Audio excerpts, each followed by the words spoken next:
100కు పైగా దీర్ఘకాలిక సమస్యలకు ఎటువంటి ఆపరేషన్ దుష్ప్రభావాలు లేకుండా హోమియోపతి చికిత్స.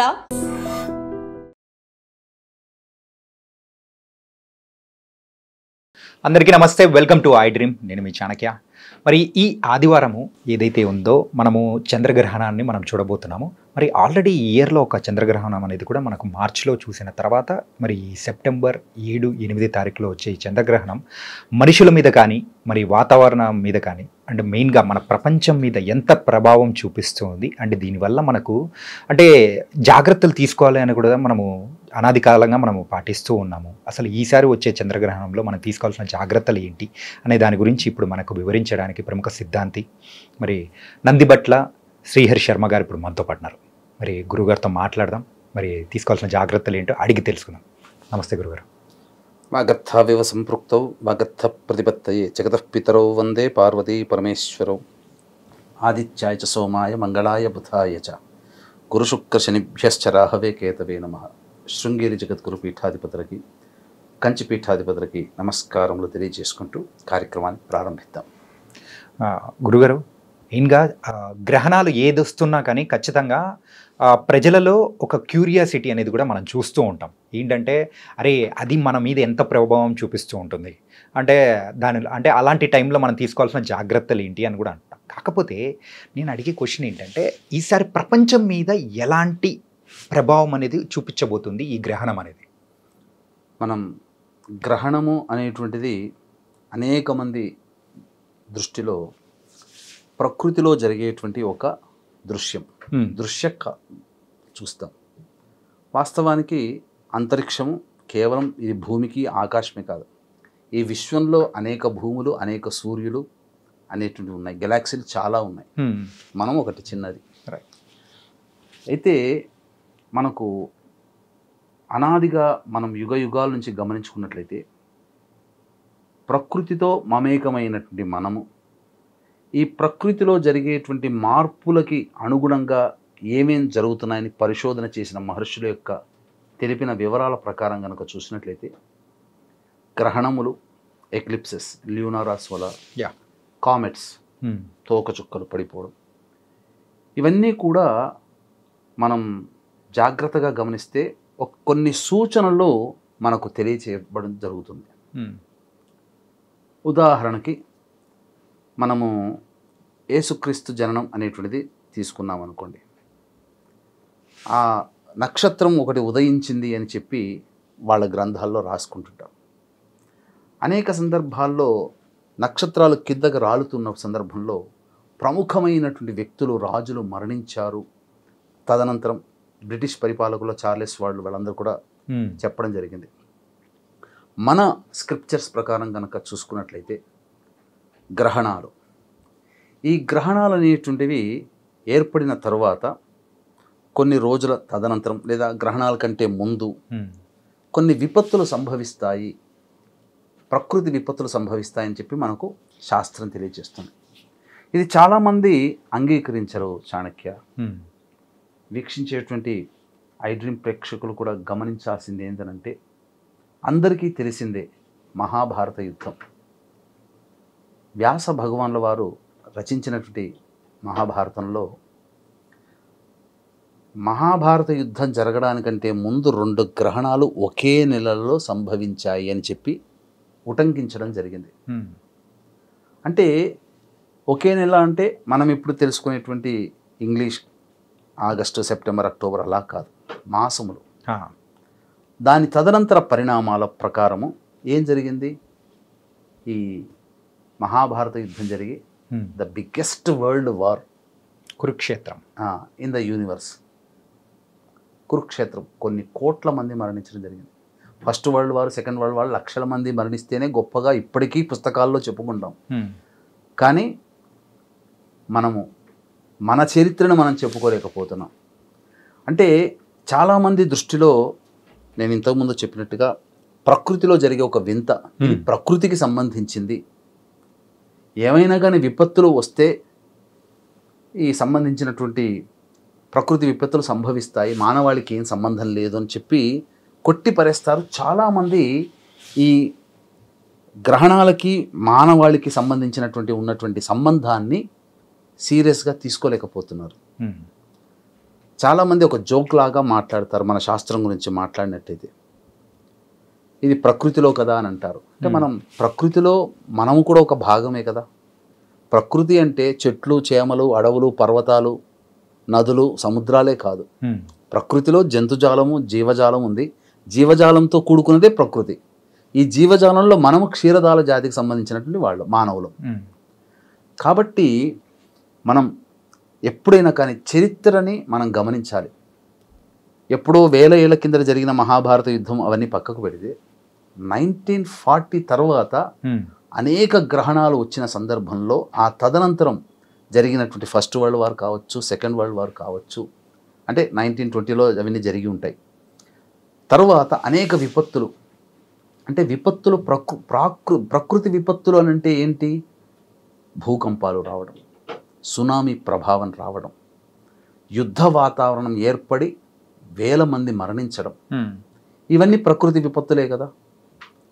కాబట్టి ఈ గ్రహణాలంటూ ఏర్పడిన తర్వాత నేను చాలా సీరియస్గా వీటి మీద రీసెర్చ్ చేసి ఉన్నాను.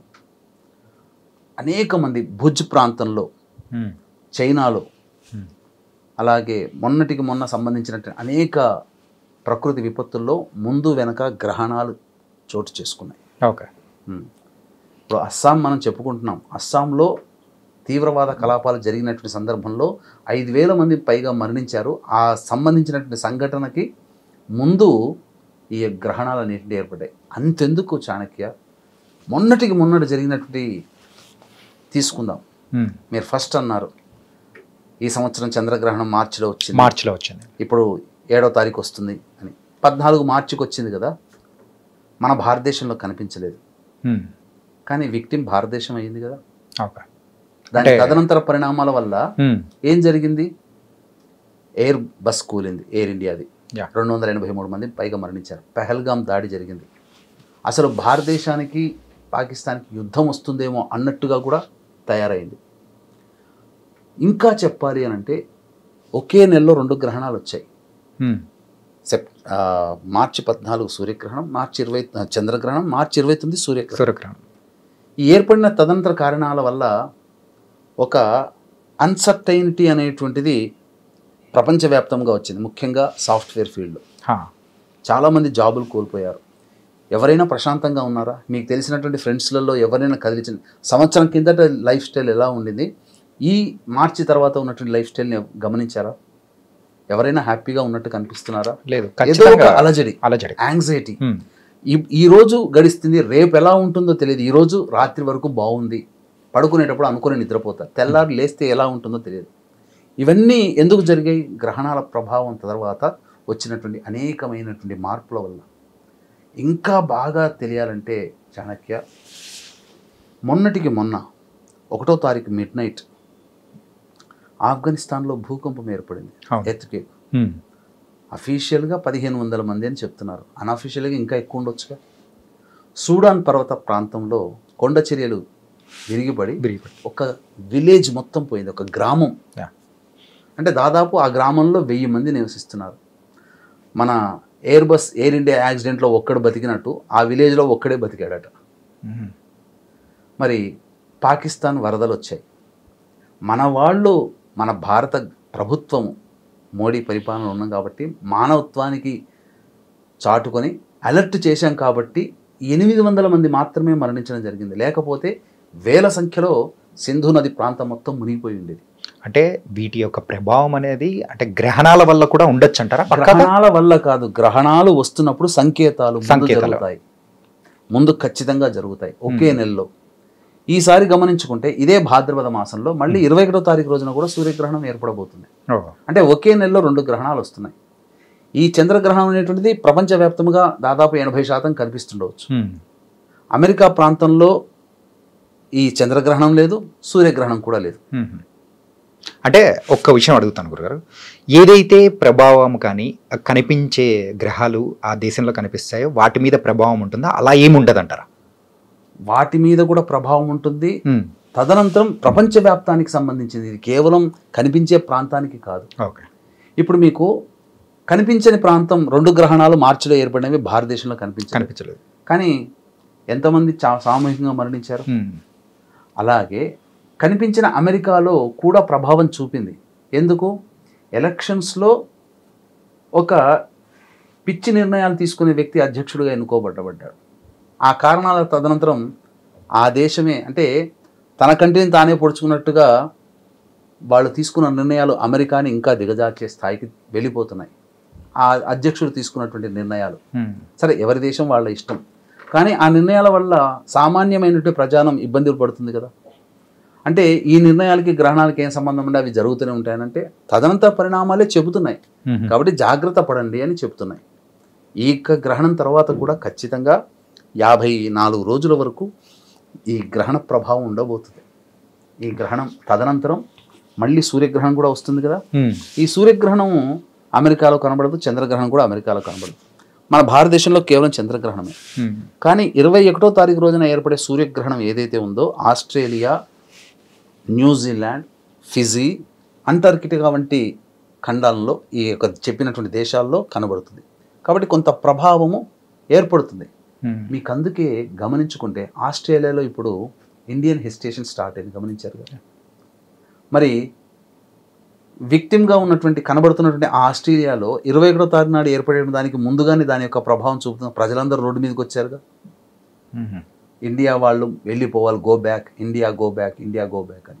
కానీ ఆ హెసిటేషన్ అనేది ఈ రోజు మొన్న స్టార్ట్ అయింది కాదు కదా, కొన్ని నెలల నుంచి జరుగుతూ ఉన్నది. కాకపోతే ఇప్పుడు తీవ్ర ప్రభావం జరుగుతుంది, ఉధృతం అవుతుంది. దానికి బలం చేకూరుతుంది. ఇప్పుడు పిల్లవాడు పుట్టగానే నడవడు కదా, వాడికంటూ శక్తి రావాలి, నిలబడగలిగేటువంటి బలం రావాలి, అప్పుడే కదా నిలబడి నడుస్తాడు. మరి ఏదైతే ఒక సంకల్పం వచ్చిందో, సంకల్పం పుట్టగానే అంటే తెలంగాణ విడిపోవాలని చెప్పి ఎప్పుడో మరి చెన్నారెడ్డి దగ్గర ఆ సమయంలో అనుకున్నారు, అప్పుడు బలిందా? ఎంతో ప్రభావం పెరిగి పెరిగి పెరిగి పెరిగి పెరిగి గ్రహాలు అనుకూలించి కేసీఆర్ గారి హయాంలో జరిగింది. అలాగే సంకల్పం అనేటువంటిది పుట్టడమే కారణం కాదు, దానికి బలం చేకూర్చే సంఘటనలు జరగడానికి ఈ గ్రహణాలు కొన్ని మంచికైనా చెడుకైనా గ్రహణాలు కొన్ని ఆధారభూతమవుతాయని చెప్పవచ్చు. ప్రపంచ వ్యాప్తంగా జరిగే పరిస్థితుల తగ్గట్టు ఈ గ్రహణాల వల్ల జరుగుతూ ఉంది అని మీరు చెప్పారు. కానీ ప్రకృతి విపత్తులు కానీ, సో ఈ క్లైమేటికల్ చేంజెస్ కానీ ఏమైనా జరిగే అవకాశాలు ఉంటాయి గ్రహణాల వల్ల? కానీ తప్పకుండా ఉంటుంది. ఖచ్చితంగా ప్రకృతి విపత్తులు, చంద్రగ్రహణం, సూర్యగ్రహణ ప్రభావం వలన సునామీ ప్రభావాలు రావడం కానీ, లేదా వాటర్ లెవెల్స్ ముందుకు జరగడం కానీ, సముద్రాలు వీటికి సంబంధించి భూకంపాలు రావడం కానీ, కొండ చర్యలు విరిగిపడి ఆ చుట్టుపక్కల ఉన్నటువంటి ప్రాంతాలు కానీ, లేకపోతే మీకు ఈ గ్రహణ ప్రభావం ఉన్నప్పుడు మొత్తం క్లౌడ్ బరస్ట్ అయిపోయి ఎంతమంది చనిపోయారు నాయన. ఖచ్చితంగా గ్రహణాలకి ముందు వెనక ఈ రకమైనటువంటి విపత్తులు సంభవిస్తాయి. అనేక ప్రసార మాధ్యమాల్లో సంవత్సరం కిందటనే ప్రూఫ్తో సహా మనం చెప్పడం జరిగింది. ఈ యొక్క గ్రహణం ఏర్పడిన ఈ తర్వాత భుజ్ ప్రాంతంలో భూకంపం వచ్చి కాశ్మీర్, కచ్ ప్రాంతంలో వచ్చి 1,00,000 మందికి పైగా. మరి గ్రహణం తదనంతరమే కదా ఇవన్నీ ఏర్పాటైనవి. మరి ఎందుకు గ్రహణము ఈ సంబంధించింది కాకుండా ఎప్పుడో జరగవు ఎందుకు? ఖచ్చితంగా లింకు ఉండి తీరుతుంది, లేకపోతే ఇవి ప్రకృతి అందించే సైన్స్. కాబట్టి మనం వీటిని పూర్తిగా పరిశోధించారు, రీసెర్చ్ చేశారు. కాబట్టి మన మహర్షులు, ఇప్పుడు వాళ్ళని సైంటిస్టులు అంటున్నాం, వాళ్ళు మనకు మహర్షులు, వాళ్ళే సైంటిస్టులు.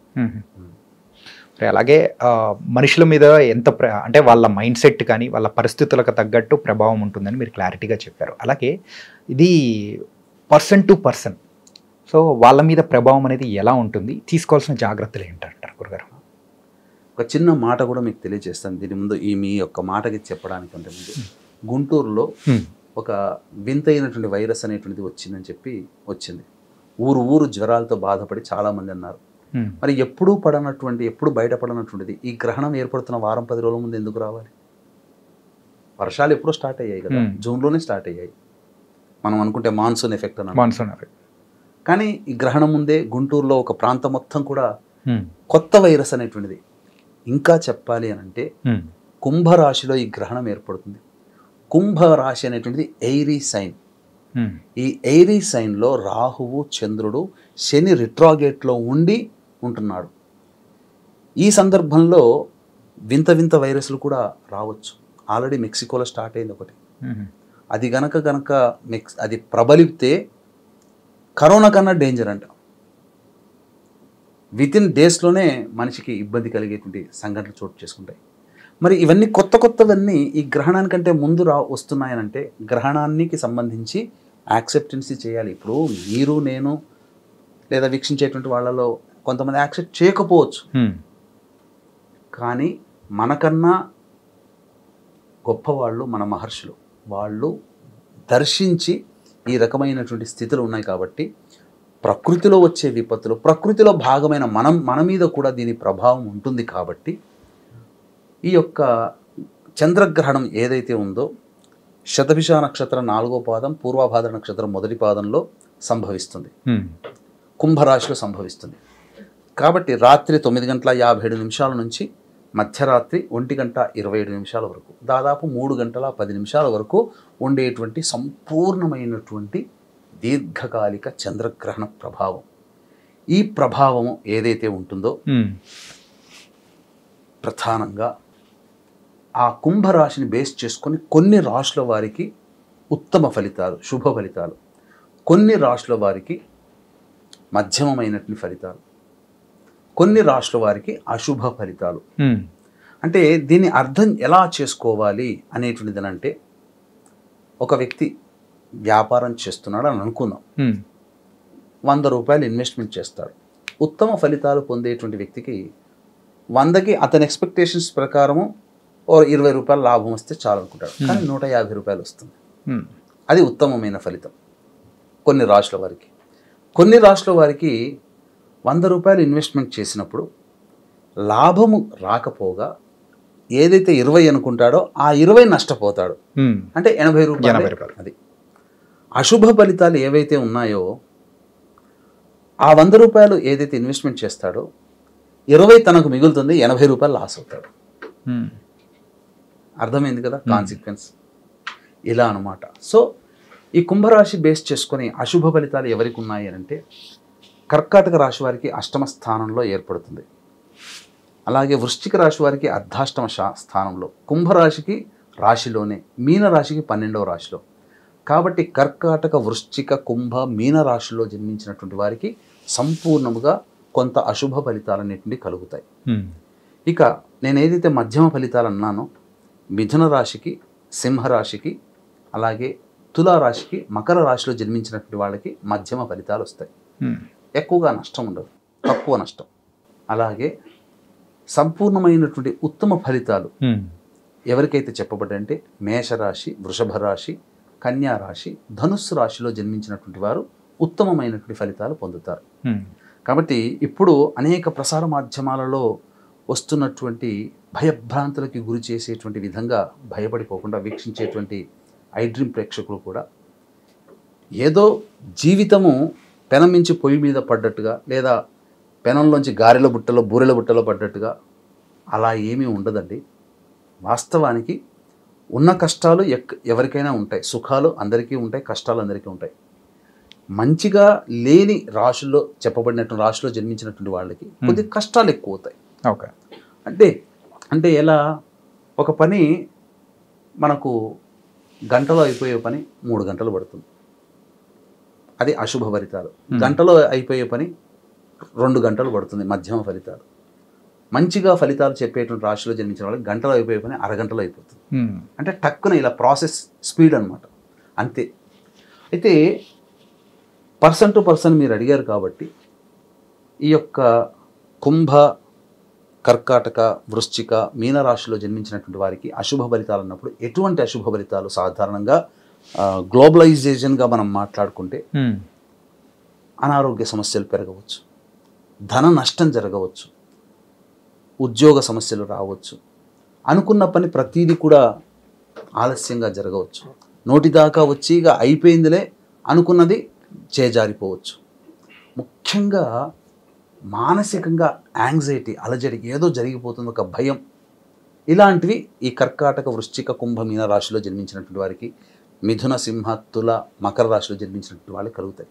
మంచిగా చెప్పేటువంటి రాశిలో జన్మించినటువంటి వాళ్ళకి ఏంటంటే సాధారణంగా ఉత్తమమైనటువంటి ఫలితాలు, పెట్టుబడి పెట్టినా, ఏదనుకున్నా, ఏ రంగంలోనైనా కీర్తి ప్రతిష్టలు, ఉద్యోగ మార్పులు, వాహన కొనుగోలు ఇవన్నీ జరుగుతాయి. అంటే ప్రధానంగా దీనికి ఊతమిచ్చేటువంటి విధానంగా కూడా భవిష్యత్తులో ఇప్పుడు మీకు గమనించుకున్నట్లయితే ఒక్క విషయం మీకు తెలియచేస్తాను ఆయన. చెప్పండి గురుగారు. బాగా గమనించు చాణక్య. ఇప్పుడు భారతదేశం జిఎస్టి అనేది ఒక నిర్ణయం తీసుకుంది. మొత్తం 140 కోట్ల మంది ప్రజలందరూ కూడా ఫ్రూట్ఫుల్ రిజల్ట్సే కదా ఈ తీసుకున్న నిర్ణయం వల్ల. ఎంతమంది అందరూ ఆల్మోస్ట్ ప్రతి వాళ్ళు లాభపడతారు కదా. ఈ భారతదేశము ఈ గ్రహణ సందర్భంగా ఇప్పుడే ఎందుకు తీసుకోవాలి గమనించారా? ఓకే, గుడ్ న్యూస్ అనేటువంటిది ఈ భారతదేశంలో కనిపిస్తుంది. కానీ మొత్తం అందరికీ కూడా గుడ్ న్యూస్ ఎందుకు భారతదేశ ప్రభుత్వం తీసుకురావాల్సి వచ్చింది అంటే ఇది గ్రహణం వస్తుందని తీసుకోలేదు. ఈ తీసుకోవడం అనేటువంటి కారణం కూడా గ్రహణం ఒక కారణం అవుతుంది మంచి జరగడానికి. ఎందుకనంటే వృషభ లగ్నంలో భారతదేశ గవర్నమెంట్ ఫామ్ అయింది, ఇండిపెండెన్స్. నవీనమైనటువంటి చరిత్రకారుల అభిప్రాయం ప్రకారము కన్యా రాశి భారతదేశానికి సంబంధించింది అని అంటారు.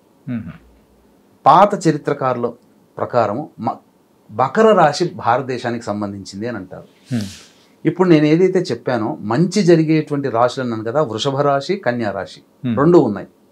మరి భారతదేశం తీపి కబురు ప్రపంచానికి మన భారతదేశానికి అందించింది కదా ప్రభుత్వం. అవును, అంటే గ్రహణం అనేటువంటి మన భారతదేశానికి వరమైంది. ఎందుకంటే భారతదేశం గ్లోబలైజేషన్గా ఒక్కొక్క దేశం ఒక్కొక్క రాశికి సంబంధించి వర్తింపచేసినట్టుగా ఉంటుంది, వాస్తవమే. కాబట్టి భారతదేశము సంబంధించిన రాశి వృషభము, కన్య, మకరం. స్వతంత్రమేమో వృషభ లగ్నంలో. పాత చరిత్రకారుల ప్రకారం కన్యా రాశికి భారతదేశానికి వర్తిస్తుంది, మకర రాశి భారతదేశానికి వర్తిస్తుంది. ఈ మకర, కన్య, వృషభం ఈ మూడు ఏవైతే ఉన్నాయో కాన్సిక్వెన్స్గా ఇవన్నీ గ్రహణం ఎఫెక్ట్ వల్ల లాభపడే రాశులే. అందువల్ల భారతదేశంలో ఉన్నటువంటి ప్రజలకు అది లాభం అయింది. ఎప్పుడో తీసుకోవాలి కదా. మీకు గమనించుకుంటే జిఎస్టి సమావేశం అనేది ఎప్పుడో తీసుకోవాలి. వాయిదా పడుతూ మొన్న తీసుకున్నారు కదా. మరి ఎప్పుడో అప్పుడు జరగాల్సింది జరగకపోగా ఇప్పుడు ఎందుకనంటే ఈ గ్రహణం వల్ల లాభపడే రాశులకి సంబంధించినటువంటి మనుషులకే కాకుండా ప్రపంచవ్యాప్తంగా కొన్ని దేశాలు గుర్తించబడి ప్రపంచవ్యాప్తంగా 12 రాశులకి సంబంధించిన దేశాలను డివైడ్ చేసుకునేటువంటిది శాస్త్రం ఉంది ఖగోళ విజ్ఞానంలో. ఇది అందరికీ చాలామందికి తెలియదు. శాస్త్రంలో, జ్యోతిష్ శాస్త్రంలో ఎక్కిరించవచ్చు కాక దేశాలకి రాశులకి సంబంధం ఏంటని. వాస్తవంగా అది అనాదిగా మనకు శాస్త్ర విజ్ఞానంలో చెప్పబడి ఉంది. కాబట్టి మన భారతదేశం ఇన్ని గణాంకాలు మనం కంటి ముందు ఉన్నప్పుడు ఖచ్చితంగా ఆయా రాశిలో జన్మించిన వాళ్ళకి మంచి, ఆయా రాశిలో జన్మించినటువంటి వాళ్ళకి చెడు, ఆయా రాశిలో జన్మించినటువంటి మధ్యస్థం అనేటువంటిది ఉంటుంది ఖచ్చితంగా. అలాగే ఈ గ్రహణ ప్రభావం అనేది కూడా కొంతమంది మీద ఉంటుంది అని మీరు చాలా చక్కగా వివరించారు. కాకపోతే కానీ ఆ రోజు అందరూ చూడొచ్చా లేదా ఏంటి, దానికి తగిన జాగ్రత్తలు ఏమేమి తీసుకోవాలి అని అంటే మీరు ఏం చెప్తారు గురుగారు? శతభిష నక్షత్రము పూర్వభాద్ర నక్షత్రంలో ఏర్పడుతుంది కాబట్టి గ్రహణం. శతభిషం కంటే ముందు, పూర్వభద్రకి తర్వాత ఉన్న నక్షత్రాలు అంటే ధనిష్ట, శతభిషం, పూర్వభద్ర, ఉత్తరభద్ర నక్షత్రాల్లో జన్మించినటువంటి వాళ్ళు. అలాగే శతభిష, పూర్వభద్ర నక్షత్రానికి అనుజన్మ తారలుగా చెప్పబడేటువంటి స్వాతి, విశాఖ, పునర్వసు, ఆరుద్ర నక్షత్రాల్లో. ఎందుకనంటే ఈ ఆరుద్ర, పునర్వసు, స్వాతి, విశాఖ నక్షత్రాలు కూడా గ్రహణానికి సంబంధించినటువంటి ఎఫెక్ట్ అయ్యే రాశుల్లో కూడా ఉన్నాయి. కాబట్టే చాలామంది ఈ నక్షత్రాలకి అనుజన్మ తారల నక్షత్రాలకు సంబంధం లేదు కదా అని అంటారు. కానీ ఈ గ్రహణం ఏర్పడుతున్నటువంటి రాశికి మంచి లేదా చెడు ఏవైతే చెప్పబడిన రాశులు ఉన్నాయో ఈ నక్షత్రాలు కూడా గ్రూప్ అన్నమాట. అంటే శతభిషం, స్వాతి, ఆరుద్ర ఒక గ్రూప్. ఇప్పుడు ఒక ఇంట్లో 3 అన్నదమ్ములు ఉంటారు. తమ్ముడికి బాగలేదంటే 2 అన్నదమ్ములు ఎంజాయ్ చేస్తారా? లేదు కదా. అలాగే శతభిషం, స్వాతి, ఆరుద్ర ఈ 3 ఒకే గ్రహానికి చెందినవి, రాహుగ్రహానికి. ఎందుకు? కుంభరాశిలో రాహుగ్రహం ఉంది కాబట్టి ఆ స్థానంలో రాహు. అలాగే విశాఖ, పునర్వసు, పూర్వభాద్ర నక్షత్రంలో ఏర్పడుతుంది కాబట్టి ఈ సంబంధించినటువంటిది. ఈ రకంగా ఈ 8 నక్షత్రాల్లో జన్మించినటువంటి వాళ్ళు, కర్కాటక, వృశ్చిక, కుంభ, మీన రాశిలో జన్మించినటువంటి వాళ్ళు ఈ గ్రహణాన్ని చూడకూడదు. ఓకే, అంటే ఇది నమ్మే వాళ్ళకో నమ్మని వాళ్ళకో గురించో అని క్వశ్చన్ కాదు. ఏంటంటే గ్రహణాల సందర్భంలో కూడా ఇంటిని క్లీన్ చేసుకోవడం కానీ, తినకపోవడం కానీ, అండ్ ఆ టైంలో కూడా చాలా వరకు నియమనిష్టలు అనేది కూడా పాటిస్తూ ప్రతి ఒక్కరూ ఉంటూ ఉంటారు. అదేంటంటే ఒకటి మెయిన్గా ఏంటంటే సనాతన ధర్మం ప్రకారం కానీ చూసుకుంటే అంటే మన పూర్వీకులు చెప్పారు, దాన్ని మనం పాటిస్తున్నామని అంటుంది. మరి సైంటిఫికల్గా ఒకసారి మనం అబ్జర్వ్ చేసుకుంటే ఏదైతే గ్రహణ ప్రభావం రోజు ఆ రేస్ ఏదైతే మన భూమి మీదకి పడుతూ ఉంటాయో అది మంచిది కాదు అనే ఉద్దేశం అనేది కూడా ఉంటుంది. మరి దీనిలో మీరు దేనికి ఏకీభవిస్తారు అంటే దేని ప్రకారం ముందుకెళ్ళాలంటారు? వాస్తవానికి ఈ గ్రహణం అనేటువంటిది ఏర్పడుతున్న సందర్భంలో మనము సైంటిఫిక్ రీజన్ ప్రకారం చెప్పుకుందాం, జ్యోతిష్య శాస్త్ర విజ్ఞానం ప్రకారం కూడా చెప్పుకుందాం. ఫస్ట్ అందరూ ఇష్టపడేది సైంటిఫిక్ రీజన్ అనుకుందాం.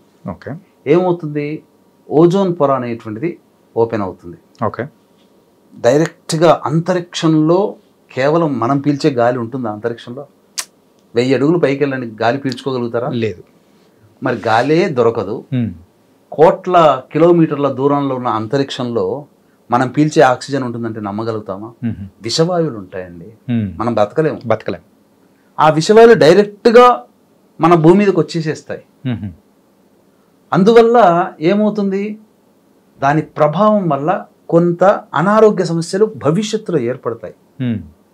పూర్వకాలంలో ఎక్కువగా నిల్వ చేసుకునే పదార్థాలు ఉండేటివి. కాబట్టి ఆ నిల్వ చేసుకునే పదార్థాలని అడ్డుకునే శక్తి దర్భలకి మాత్రమే ఉంది. అందుకనే నిల్వ ఉండేటువంటి కూరగాయలు నీటిలో కానీ, ఇప్పుడు అందరు కూడా ఒకప్పుడు అంటే బావిలో ఉండేటివి, ఇప్పుడు బావిలు ఎక్కడున్నాయి, అన్నీ ఓవర్ హెడ్ ట్యాంకులే ఉన్నాయి. ఆ ట్యాంకుల్లో దర్భపుల్లలు వేసుకోవాలి, కూరగాయలు వాటిలో వేసుకోవాలి, బియ్యం వాటిలో దర్భపుల్లలు వేసుకోవాల్సింది. ఖచ్చితంగా దర్భపుల్లలు వాడాలి. ఇది మన వాళ్ళు అనాదిగా ఆచరిస్తున్నారు. వాళ్ళు ఏం చేశారు, అమెరికన్ సైంటిస్టులు దర్భపుల్ల మీద ఎందుకు చేస్తున్నారని చెప్పి వాళ్ళు చేసి గామా రేస్ ఎక్స్రేస్ని కూడా ఆపగలుగుతుంది దర్భపుల్లలు అని చెప్పి వాళ్ళు చెప్పారు. అప్పటి నుంచి మన వాళ్ళు పాటిస్తూ ఉన్నారు. కాబట్టి అప్పటి నుంచి మన వాళ్ళని ఇప్పుడు మనం చెప్పుకునే సైన్స్ని ఇష్టపడే వాళ్ళు పాటిస్తున్నారు. కానీ అనాదిగా 1000 సంవత్సరాల నుంచి మన వాళ్ళు పాటించేదే ఇది, దర్భపుల్లలు వేస్తారు. చాలా మందికి దర్భకి గరికకి తేడా లేదు, తెలుసుకోలేరు. గరిక వేరు, దర్భ వేరు. అది పూజా స్టోర్లో దొరుకుతుంది. ఇక ఆ రోజు నియమాలు అనేటువంటిది ఏంటంటే, సాధారణంగా పూర్వకాలంలో తలుపులు కిటికీలన్నీ మూసేవాళ్ళు, ఎందుకంటే ఆ విషవాయువులు రాకుండా. వాస్తవంగా ఆ సమయానికి అలా చెయ్యాలి కూడా. చేసి హాలులో చతురస్రాకారం కానీ అష్టదళ పద్మం కానీ ముగ్గుతో వేసి మధ్యలో కొంత దర్భపుల్లలు, ఒక 15-20 దర్భపుల్లలు అలా పెట్టేవాళ్ళు. ఎలాగో నిల్వ ఉన్నటువంటి పదార్థాల్లో ఓవర్ హెడ్ ట్యాంకుల్లో ఖచ్చితంగా దర్భపుల్లలు వేయాలి. ఆ నీటిని శుద్ధి చేస్తుంది, ఆ విషవాయువులు రాకుండా. ఇక గర్భవతులు కూడా ఖచ్చితంగా, చాలామంది కొంత సొంత పైత్యంతో ఏం చేశారంటే, ఈ సంబంధించినటువంటిది అంతా కూడా గర్భవతులు ఇలా గట్టిగా ఎక్కడ ఉంటే అలా బిగుసుకుపోయి ఉండాలి, నిద్రపోకూడదు, ఇలా చెప్తుంటారు. అది కాదండి. గర్భవతులు చేయాల్సినటువంటిది ఏంటంటే, నెల గర్భం నుంచి 9 నెలల గర్భం ఉన్న వాళ్ళందరూ కూడా చాలా సున్నితంగా ఉంటుంది స్త్రీ శరీరం ఆ సమయంలో. కాబట్టి విషవాయువులు కనుక పీల్చినట్లయితే, ఆ గ్రహణం జరిగే సమయంలో అటు ఇటు తిరుగుతూ ఉన్నా ఆ విషవాయువుని డైరెక్ట్గా పీల్చినా లోపల ఉండే శిశువుకి గ్రహణం మొర్రి వ్యాధులు వస్తాయి. తద్వారా ఏమవుతుంది, ఈ యొక్క మూతి కానీ పెదవులు కానీ ఇలా చీలుకుపోయి పుడుతుంటారు, ముక్కు దగ్గర ఇలా చీలుకుపోయి. చాలామంది అలా అందవికారంగా పుట్టడానికి గల కారణం ఈ గ్రహణ ప్రభావం వలన వచ్చినటువంటి వాయువుని పీల్చడం. అవి ఆ గర్భవతులు ఆ సమయంలో చక్కగా మంచిగా ఒక బెడ్ మీద పడుకునో కుర్చీలో కూర్చునో దైవనామస్మరణ చేసుకుంటూ ఉన్నట్లయితే లోపల ఉండే శిశువుకి కూడా దైవానుగ్రహం కలుగుతుంది. ఆ యొక్క గ్రహణ సమయం కదా, చాలా పవర్ఫుల్ ఉండేటువంటి సమయం. పైగా పడుకోవచ్చు, ఇబ్బంది ఏమీ లేదు. కాకపోతే బయట తిరగకూడదు, విషవాయువులు పీల్చకూడదు. ఇది చేయాల్సినటువంటిది. ఇది సైంటిఫికల్గా మనం చెప్పుకొని, జ్యోతిష్య శాస్త్రము లేదా మన సంబంధించినటువంటి దైవశాస్త్ర ప్రకారం కనుక మనం మాట్లాడుకున్నట్లయితే ఏంటి, అసుర శక్తి అని అంటారు. అంటే నెగిటివ్ ఎనర్జీ, అంటే దాన్ని అసుర శక్తితో పోల్చారు. ఈ అసుర శక్తి అనేటువంటిది ఉన్నప్పుడు రాక్షసుల యొక్క ప్రభావం పెరుగుతుంది, దైవ బలం తగ్గుతుంది. కాబట్టి ఆ సమయంలో దేవతారాధనలు ఎక్కువగా చేయమన్నారు. తద్వారా ఏమవుతుంది, దైవానికి బలం చేకూరుతుంది. ఇప్పుడు మీకు గమనించుకుంటే దైవ బలం తగ్గుతున్నప్పుడు ఆ దైవానికి నీవు బలం చేకూర్చే విధంగా నీవు శక్తిని కనుక దైవానికి అందిస్తే అది గుర్తుపెట్టుకొని నిన్ను రక్షిస్తుంది. నామస్మరణలు చేసుకో, నామస్మరణ దైవం. అందువల్ల మీకేంటనంటే ఏం జరుగుతుంది, ఇప్పుడు మీరు సపోజ్ చాలామంది అనేక వాళ్ళ కథనాల్లో మనం చూస్తున్నాం. చిన్నప్పుడు నాకు చదువుకోవడానికి డబ్బులు లేకపోతే మన పిప్పర్మెంట్లు అమ్ముకునే వ్యక్తి నాకు సహాయం చేశాడు, నేను ఈరోజు కోటీశ్వరుని అయ్యాను, ఆయనకు ఒక బండి కొనిచ్చాను. ఇలా అనేక ప్రసార మాధ్యమాలు చూస్తున్నారు కదా. అంటే చిన్న సహాయం చేసినందుకే గుర్తుపెట్టుకొని వచ్చి ఆ విధంగా ఉన్నత స్థానానికి వెళ్ళినప్పుడు ఆ వ్యక్తిని గుర్తుపట్టుకొని చేశాడు. దైవం ఇంకా గొప్పది. దైవ బలం లేని సమయంలో నీవు పూజ చేసేది ఏదైతే ఉంటుందో ఆ సందర్భంగా దైవం ఏం చేస్తుందంటే నీకు అదనపు శక్తిని ప్రసాదిస్తుంది. అది మన కంటికి కనబడదు, తెలవదు. అది అవసరమైన సందర్భంలో మనం అనుభవిస్తే తప్ప ఆ దైవ శక్తిని ఫీల్ అవ్వాలి. అది ఫీల్ అయ్యే సందర్భం కూడా వస్తుంది. మనకి ఇబ్బంది కలిగినప్పుడు ఒకే ఇబ్బంది వేరే వాళ్ళకి కలిగితే ఆ సంబంధించినటువంటిది కష్టపడతారు, ఆ ఇబ్బంది మనకు సునాయాసంగా తొలగిపోతుంది. అదే దైవశక్తి. ఇది తెలుసుకోలేక చాలామంది సంబంధించినటువంటి గ్రహణ సమయంలో పదార్థాలు భుజిస్తారు. చాలా మటుకు గోళ్ళు కత్తిరించకూడదు, భోజనం చేయకూడదు, అలాగే ముఖ్యంగా దాంపత్యం ఉండకూడదు. గ్రహణ సమయంలో చేసేటువంటి చాలా దుర్భరమైనటువంటి పరిస్థితులు భవిష్యత్తులో ఎదుర్కొంటాం. గ్రహణ సందర్భంగా సంపర్కం జరిగినందువల్ల బీజం ఏర్పడి సంతానం కలిగినటువంటి వ్యక్తి సంఘానికి చేటు చేసే, కుటుంబానికి చేటు చేసే వ్యక్తి అవుతాడు. అందుకనే అటువంటి చెడ్డ పనులు ఆ సమయంలో మద్యపానం, మాంసాహారం ఇట్లాంటివి చేయకూడదు. గ్రహణ సమయంలో సదా దైవనామస్మరణ అనేటువంటిది చాలా ఉపకరం కదా. ప్రధానంగా అవి ఆ సమయంలో ఇష్టదేవతారాధన, లలిత, విష్ణు, శివ సహస్రనామ పారాయణము, గురువు గారు ఇచ్చినటువంటి మూలమంత్ర జపము, ఇవన్నీ చేసుకుంటూ ఉండాలి. ఖచ్చితంగా ఆ గ్రహణ సమయంలో పాటించాలి. ముఖ్యంగా ఈ చెప్పబడినటువంటి కర్కాటక, వృశ్చిక, కుంభ, మీన రాశిలో, మిథున, సింహ, తుల, మకర రాశిలో జన్మించిన వాళ్ళు ఖచ్చితంగా పాటించి తీరాల్సిందే. తదనంతరం కొన్ని పరిహార క్రియలు, దాన క్రియలు అనేటువంటి చేసుకోవడం వల్ల మీకు శాస్త్రంలో ఏం చెప్పబడి ఉందనంటే, మనకు ఏదైనా సమస్య వచ్చినప్పుడు దైవానుగ్రహం వల్ల ఆ సమస్యని తప్పించుకోవడం లేదా అనుభవించడం. ఇప్పుడు దెబ్బ తాకుతుంది చాణక్య, శరీరానికి ఉన్నటువంటి టెక్నాలజీ ఏంటి, ఆ దెబ్బని తనే పూడ్చుకుంటుంది. కానీ మనం భరిస్తున్నామా? వెంబడే డాక్టర్ దగ్గరకు పోతున్నాం, దెబ్బ పెద్దదైతే కుట్లు వేసుకుంటున్నాం, ఆపరేషన్ ఏదో చేసుకొని నెలల తరబడి బాధపడాల్సిన దాన్ని నెలలోనే మనం కంప్లీట్ చేసుకుంటున్నాం. ఒక జ్వరం వస్తే మినిమం వారం రోజులు ఉంటుంది ఏ మందు వాడకపోతే. కానీ మనం ఏం చేస్తున్నాం, యాంటీబయాటిక్ మందులు వాడి 2 రోజుల్లో తగ్గించుకుంటున్నాం. అంటే మనం ఎక్కువగా పరిహారాలు ఎక్కువగా మనం వైద్యం అనేది కూడా పరిహారమే, మన శరీరానికి వదిలిపెట్టట్లేమే. అట్లాగే ఇలాంటి సమస్యలు అనేటువంటివి ఈ యొక్క గ్రహణం సందర్భంగా ఈ చెప్పబడినటువంటి రాశిలో జన్మించినటువంటి ఇబ్బందులు వచ్చినప్పుడు పరిహార క్రియలు ఖచ్చితంగా చేసుకోవాలి.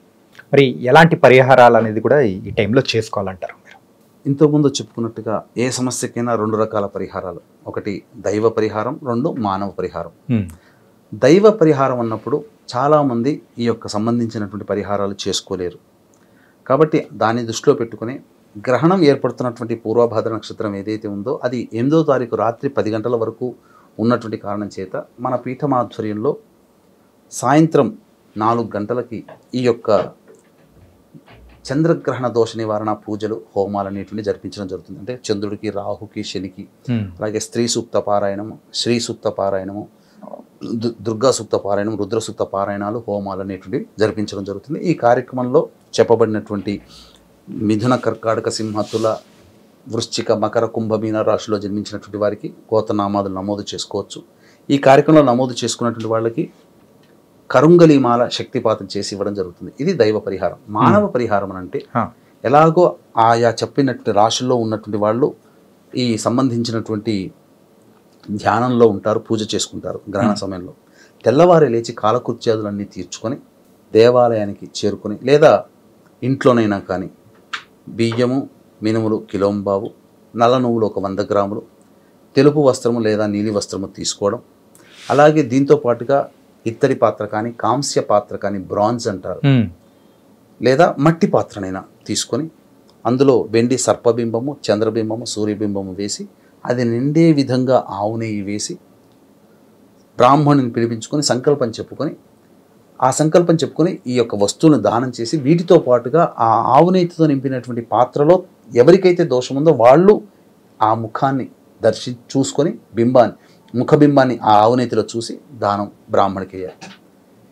చాలామంది బ్రాహ్మణులు తీసుకోకపోవచ్చు. ఆ సందర్భంలో ఏం చేయాలి? ఆవు నెయ్యితో నింపిన పాత్రనంటే రావి చెట్టు దగ్గరికి వెళ్ళి ఒత్తి వేసి ఆ పాత్రతో సహా ఆవు నెయ్యితో సహా దీపారాధన చేయడము, లేదా దేవాలయంలో ధ్వజస్తంభం దగ్గర లేదా దేవాలయంలో ఏదైనా కానీ పవిత్ర వృక్షం దగ్గర దీపారాధన చేయడం అనేటువంటిది కనుక చేసి వెనక్కి తిరిగి చూడకుండా ఇంటికి వచ్చి కాళ్ళు కడుక్కొని ఇంట్లో మళ్ళీ పూజా మందిరంలో దైవాన్ని నమస్కారం చేసుకుంటే చాలు.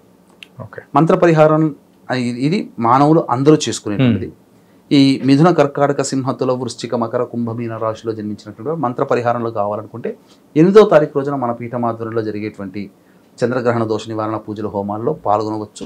కరుంగలి మాలని సొంతం చేసుకోవచ్చు. చాలా ధన్యవాదాలు గురుగారు. ఎందుకంటే ఈ గ్రహణాల గురించి చాలా వరకు ఉన్న అపోహలు కానీ ఏంటంటే ఒక్కొక్కరు ఒక్కొక్క రకంగా భయపెట్టడం అనేది కానీ, సో కొన్ని చోట్ల ఏమవుతుందంటే కొన్ని తప్పుడుగా కానీ, సో ఎవరైతే చూస్తున్నారో వ్యూవర్స్కి కూడా అర్థం కాని విశేషం అంటే ఆ మైండ్ సెట్లో పడిపోతున్నారు. ఎవరికి ఏం చెప్పాలనో ఇది కరెక్టా కాదా అనేది అని కూడా కానీ మీరు చెప్పింది ఏదైతే ఉందో పర్ఫెక్ట్గా చెప్పారు. అండ్ ఎలాంటి పరిహారాలు అనేది చేసుకోవాలి, ఎలా ఉండాలి, ఏంటి అనేది కూడా చాలా చక్కగా వివరించి చెప్పారు. నిజంగా చాలా చాలా ధన్యవాదాలు. Thank you. అడుగుకుంటున్నాము. మట్టి నుంచి తీసినటువంటి గణపయ్యని గంగమ్మ ఒడిలో చేరుస్తున్నాం, మళ్ళీ తల్లి దగ్గరికే వెళ్తున్నాడు అనుకున్నప్పుడు ఈ 11 రోజుల పాటు జరిగేటువంటి ఉత్సవం ఎందుకని ప్రతి ఒక్కరూ అందులో మమేకమవుతారు? మా వినాయకుడు అనేటువంటి భావన ఎందుకని వస్తుంది? ఇది ప్రధానంగా మనం గమనించుకుంటేనమ్మా, వినాయక తత్వాన్ని గనక తెలుసుకున్నటువంటి వాళ్ళకి, ఎందుకనంటే మీరు అన్నట్టుగా ప్రతి ఇంటిలో పిల్లల దగ్గర నుంచి పెద్దవాళ్ళ వరకు ఏ పండగైనా కానీ ఆనందంగా జరుపుకుంటే పండుగలు ఉంటాయి. కానీ ఆనందము, పారవస్యము, భక్తితో, ప్రేమతో జరుపుకునే పండుగ ఇదొకటే. మనం అనేక ప్రసార మాధ్యమాల్లో చూసామనుకోండి, వినాయకుడి యొక్క విగ్రహాన్ని కొనుగోలు చేయడానికి పెద్దవాళ్ళ కంటే పిల్లలే ఎక్కువగా ఆసక్తి చూపుతుంటారు. నిమజ్జనం విషయంలో కూడా మీరు చూసినట్లయితే సాగనంపుతుంటే ఏదో పెళ్లి చేసి అత్తగారింటికి పంపిస్తుంటే తల్లిదండ్రులు బాధపడుతున్నట్టుగా ఆ చిన్న చిన్న బుజ్జి పిల్లలు ఆ బాధతో, ప్రేమతో ఆ యొక్క ముఖారవిందంలో చూసి ఆ బాధను చూస్తే ఎంతో ముచ్చటేస్తుంది. ఎంతో మంది ఏడుస్తూ ఉంటుంటారు కూడా. కారణం ఇవన్నీ గమనించుకుంటే అందరివాడు వినాయకుడు. తత్వంలో గనక చూసుకున్నట్లయితే ప్రధానంగా ఏ పూజ చేసినా తొట్టతొలి పూజ అందుకునేటువంటి గణపయ్య మహాగణాధిపతి. కాబట్టి సాక్షాత్తు విశ్వానికే తల్లిదండ్రులుగా భావించుకునేటువంటి యొక్క పార్వతీ పరమేశ్వరులకి సంబంధించినటువంటి సంతానం. కాబట్టి మనం కూడా ఆ యొక్క సంబంధించినటువంటి సంతానమే. కాబట్టి మన సోదరుడిలాగా, ఒక తండ్రిలాగా భావన చేసుకుంటూ పూజ చేసుకొని ఎంతో అపురూపంగా భక్తితో ఆ ఇంట్లో పెట్టి పూజ చేసి లేదా మంటపాలలో పెట్టి పూజ చేసినటువంటి గణపతిని అన్ని రోజులు చూసి వెంబడే ఆ యొక్క నిమజ్జనం అనేటువంటిది చేసుకోవడం అనేటువంటిది భక్తి ప్రేమతో కూడుకున్నటువంటి విధానం. ఇది మనం అంగీకరించక తప్పదమ్మా. ప్రతి కుటుంబంలో నిత్యంగా జరిగేటువంటిది, ప్రతి సంవత్సరం జరుగుతున్నటువంటిది. కాబట్టి ఈ విధమైనటువంటి ప్రక్రియ ఏదైతే ఉందో అది తత్వానికి సంబంధించినటువంటిది, మనసుకు సంబంధించినటువంటిది. కాబట్టే పిల్లల దగ్గర నుంచి పెద్దవాళ్ళ దగ్గరికి వరకు కూడా అందరూ కూడా ఈ యొక్క గణపతి నిమజ్జనం అనేటువంటిది చేసుకుంటూ ఉంటారు. పూజాది కార్యక్రమాలు చేసుకుంటూ ఉంటుంటారు. గణపతిని ఆవాహన చేసుకుంటాం, ప్రాణప్రతిష్ఠ చేస్తాము, అక్కడ ఉన్నటువంటి నైవేద్యాలు అందచేస్తాము, 9 రోజుల పాటు పూజలు చేస్తాము. హైదరాబాద్లో అయితే 11వ రోజు అనంత చతుర్దశి రోజు వినాయకుడిని సాగనంపడానికి పెద్ద ఎత్తున ఏర్పాట్లు ఉంటాయి. నిమజ్జనానికి ఒక కోలాహలమైనటువంటి వాతావరణం, సెలవులు కూడా అనౌన్స్ చేస్తారు ఆ రోజు కోసం, అందరూ పార్టిసిపేట్ చేయాలని. 9 రోజులు అంటాం, నవరాత్రులు అంటే 9 రోజులే కదా, మరి 11వ రోజు దాకా ఎందుకు ఉంచుతాం మనం? 9 రోజులు అంటే మనం నవరాత్రులు అన్నప్పుడు మీరు అన్నట్టుగా 9 రోజులే. నవ అంటేనే 9 సంస్కృత పదానికి అర్థం 9. ఈ 9 రోజులు కూడాను పూజ చేసి 10వ రోజున నిమజ్జనం చేస్తుంటారు కొన్ని ప్రాంతాల్లో. అసలు బేసికల్గా వీక్షించేటువంటి ఐ డ్రీమ్ ప్రేక్షకులకి కూడా గణపతి నవరాత్రులు అనేటువంటిది మనకు సాంప్రదాయంలో ఉందా లేదో మనం తెలుసుకోవాలి. హ్మ్. వాస్తవానికి మనకున్నటువంటి శాస్త్రము, ఆగమ శాస్త్రాల ప్రకారము, పురాణాల ప్రకారము, వేద ప్రకారము కేవలం సంవత్సరంలో 4 నవరాత్రులే చెప్పబడి ఉన్నాయి. హ్మ్. మొట్టమొదటిది వసంత ఋతువులో వచ్చే వసంత నవరాత్రులు, లలితా నవరాత్రులు అని అంటారు. శ్రీరాముని పండుగగా జరుపుకునేటువంటి నవమి రోజు వరకు చేసుకునేటువంటివి. తదనంతరం ఆషాఢ మాసంలో వచ్చేటువంటి గుప్త నవరాత్రులు, అంటే వారాహి నవరాత్రులు. తదనంతరం ఆశ్వీజ మాసంలో వచ్చే దుర్గా నవరాత్రులు, శరణ్ నవరాత్రులు అంటాం. దుర్గామాతని అనేక రూపాలలో 9 రూపాల్లో కొలుచుకునేటువంటి వైభవంగా చేసుకునేటువంటి ప్రక్రియ. తదనంతరం మాఘమాసంలో వచ్చేటువంటిది శ్యామా నవరాత్రులు, రాజరాజేశ్వరిని ఉద్దేశించి లేదా శ్యామలాదేవిని ఉద్దేశించి చేసేటువంటి నవరాత్రులు. ఇవి మాత్రమే చెప్పబడ్డాయి. కానీ వాస్తవంలో గణపతికి సంబంధించినటువంటిది కల్పోక్త ప్రకారముగా నవరాత్రులు అనేటువంటివి లేవు. ఇవి సృష్టించబడినటువంటివి. మనంతట మనంగా జరుపుకుంటున్నాం 9 రోజులు. దీనికి ప్రధానంగా బీజం వేసినటువంటి వారు స్వర్గీయ స్వాతంత్రోద్యముల నాయకులు బాలగంగాధర్ తిలక్ గారు. అంటే వారు ఈ స్వాతంత్రోద్యమానికి నాయకులుగా, కాంగ్రెస్ వ్యవస్థాపక సంస్థకి నాయకులుగా ఉన్నటువంటి సందర్భంలో, అంటే గాంధీజీ గారు ఇంకా అప్పటికి ప్రవేశం కాంగ్రెస్ వ్యవస్థాపకలో క్రియాశీల సభ్యులుగా ఉన్నారు. బాలగంగాధర్ తిలక్ గారు నడిపేటువంటి వాళ్ళు. అయితే ఈ స్వాతంత్రం ఊపందుకొని, అంటే వేళ్ళూనుకొని ఊపందుకునేటువంటి సందర్భంలో షూట్ ఎట్ సైట్ ఆర్డర్ అనేటువంటి ఇచ్చారు. ముగ్గురు కంటే ఎక్కువగా కలిసిన, ముగ్గురు లేదా అంతకంటే ఎక్కువగా కలిసి మాట్లాడుకున్నట్లయితే షూట్ ఎట్ సైట్ ఆర్డర్ ఇచ్చేవాళ్ళు బ్రిటిషర్స్. మరి ఈ స్వాతంత్రంలో ఎలాంటి ప్రణాళికలు రూపొందించుకోవాలి, ఎలాగా మనం ముందుకు వెళ్ళాలి, 10 మందికి మనం అనుకున్నటువంటి ఆలోచన విధానాన్ని ఎలా చేరవేయాలంటే గుంపులు గుంపులుగా కూర్చునేటువంటి ఆలోచన అనేటువంటిది అప్పట్లో ఉండేది. దీనికి విరుద్ధంగా షూట్ ఎట్ సైట్ ఆర్డర్ రావడం చేత మన భావజాలము 10 మందికి ప్రపంచవ్యాప్తంగా, దేశవ్యాప్తంగా ఉన్నటువంటి గ్రామాలకు ఎలా చేరవేయాలి అని ఆలోచన చేసినప్పుడు అప్పుడు గణపతి నవరాత్రులు అనేటువంటి సందర్భంగా వారికి రావడం. అంటే శ్రావణ మాసం అనేటువంటిది తదనంతరం వచ్చేటువంటిది కదా. ఈ గణపతి నవరాత్రులు అనేటువంటిది పూజా ప్రక్రియ ఆరంభించి ఆ పూజలో భాగంగా మంటపాలు అనేటువంటివి ఏర్పాటు చేసి వీధి వీధిన ప్రధాన కూడలలో అందరూ సమావేశమయ్యేవాళ్ళు. భక్తి పేరుతో, అంటే బ్రిటిషర్స్ వాళ్ళకి కనిపించేది భక్తి పేరుతో పూజలు చేసుకునే ఆరాధన క్రియ. కానీ అక్కడ వాస్తవంగా భక్తితో పాటుగా ఈ స్వాతంత్రోద్యమంలో ఎలా మనం పాల్గొనాలి, ఎలా మనం ముందుకు తీసుకెళ్లాలనే ప్రణాళిక రచించారు. దైవభక్తి, దేశభక్తి రెండు. అందుకనే మీకు గమనించుకుంటే ఈ గణపతి అనేటువంటిది ఎందుకు అక్కడే ప్రారంభించడం జరిగింది మహారాష్ట్ర ప్రాంతంలో అంటే, అష్టగణపతుల దేవాలయాలు ఈ యొక్క మహారాష్ట్రలోనే ఉన్నాయి. అందుకనే గణపతి ఆరాధన అనేది చేసేవారు. ప్రపంచవ్యాప్తంగా అనేక దేవతా ఆరాధనలున్నా మహారాష్ట్రలో ప్రముఖంగా గణపతి ఆరాధన ఇప్పటికీ కూడా ఏ దేవతల్ని కూడాను పూజిస్తారు, అన్ని దేవతల్ని. కానీ విశేషమైనటువంటి పూజ అనేటువంటిది గణపతి ఇప్పటికీ కూడా మహారాష్ట్రలో పూజిస్తారు, గణపతిని మొక్కుతారు. అందుకే గాణాపత్యం అనేటువంటిది వచ్చింది. గాణాపత్యం అంటే గణపతిని ప్రధాన దేవతగా పూజించి ఆరాధన చేసేటువంటి వాళ్ళని చెప్పవచ్చు.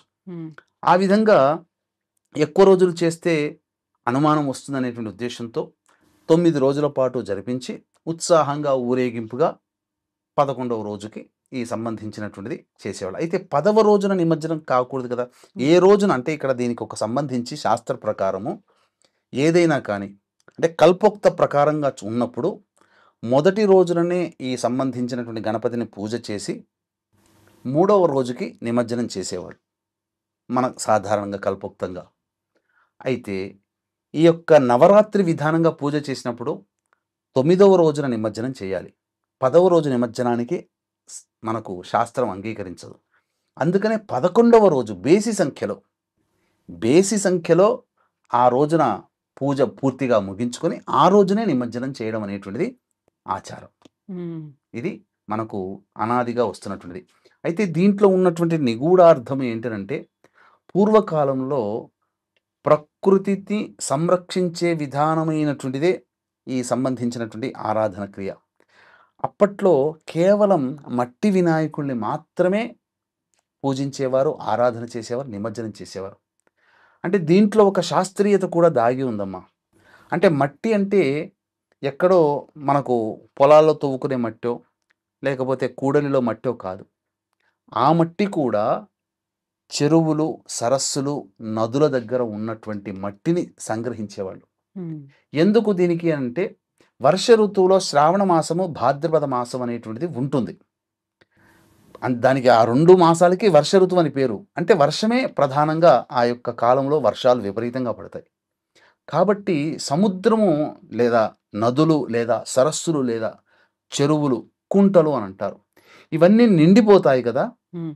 అది పొంగి పొర్లి అక్కడ ఉన్నటువంటి ప్రజా బాహుళ్యంలో ఇబ్బంది పెట్టకుండా నీటి పరంగా ప్రజలు ఇబ్బంది పడకుండా ఉండడం కోసం ఈ యొక్క గణపతి నవరాత్రుల్లో వినాయక చవితి రోజున ప్రధానంగా మట్టి గణపతిని, అనగా ఆ చెరువులో, నదుల్లో, సరస్సులో ఉన్నటువంటి మట్టిని బయటికి తీసి విగ్రహాలు చేసి ఇంటింట ఆ విగ్రహాలు పెట్టుకొని పూజ చేసేవాళ్ళు. తద్వారా ఏమైతే నీరు వర్షాలు పడినా ఆ మట్టి లేని కారణం చేత ఎక్కువగా నీరు నిల్వ ఉండేటువంటిది సందర్భం. పూడిక తీయడం అంటాం. అంటే దాంట్లో మనం భాగంగా పూడిక తీయడం తెలంగాణ ప్రభుత్వం ఒకప్పుడు చేసేటటువంటిది. కాబట్టి ఆ విధంగా నీరు ఎక్కువగా చేరుకునేది. ఆ మట్టిని ఎందుకంటే ఎందుకు చెరువులు, సరస్సులు, నదుల మట్టి అని అంటే సాధారణంగా పవిత్రమైనటువంటి భావనతోనే నదులు, చెరువులు, సరస్సుల దగ్గరికి వెళ్ళేవాళ్ళు ఎవరైనా కానీ. ఎందుకు? నీటి అవసరాలు, ఇంటి అవసరాల కోసం నీటిని తీసుకోవడం. తదనంతర ప్రక్రియ ఆ మట్టి అనేటువంటిది ఏమయ్యేదనంటే ఎక్కడెక్కడి నుంచో ప్రవాహంలో కొట్టుకుని వచ్చేటువంటిది కదా. ప్రధానంగా అది ఎవరు తొక్కనటువంటిది మట్టి. అంటే మనం పూజ చేసేటువంటిది ఏదైతే ఉంటుందో ఎవరు తొక్కకుండా ఉండాలమ్మా. పవిత్రమైనటువంటి మట్టి. అందుకే మీకు లింగార్చన, శివాభిషేకం చేసేటువంటి కార్యక్రమంలో మట్టితో చేసిన శివలింగాలనే పేరుస్తారు, 365 శివలింగాల్ని. కానీ ఎక్కడి నుంచి పట్టుకొస్తారు? పుట్ట దగ్గర పట్టుకొస్తారు. నాగుపాములు నిల్వ ఉండేటువంటి వల్మీకములు అని అంటారు. అంటే పాము పుట్టలు. అక్కడ ఉన్నటువంటి ఆ ప్రదేశంలో ఉన్నటువంటి మన్ను ఎవరు తొక్కనటువంటిది. ఎవరు కూడా పుట్ట దగ్గరికి వెళ్ళరు కదా. అంటే ఆ చుట్టుపక్కల ఉన్నటువంటి మన్ను పవిత్రమైంది కదా. అందుకని ఆ విధంగా గ్రహించి వాటితో చేసినటువంటి శివలింగాల్ని అభిషేకం చేస్తాం. అంటే అక్కడేంటి? పవిత్రత. కాబట్టి ఈ పవిత్రత అనేటువంటిది నీటిలో, అనగా సరస్సులు, చెరువులు, నదుల్లో తీసిన మట్టితో ఆ వినాయకుడిని తయారు చేసి భక్తిభావంతో ఆ తయారు చేసే విధానం కూడా చాలా గణపతి నామస్మరణ చేసుకుంటూ చేసేవాళ్ళు పూర్వకాలంలో.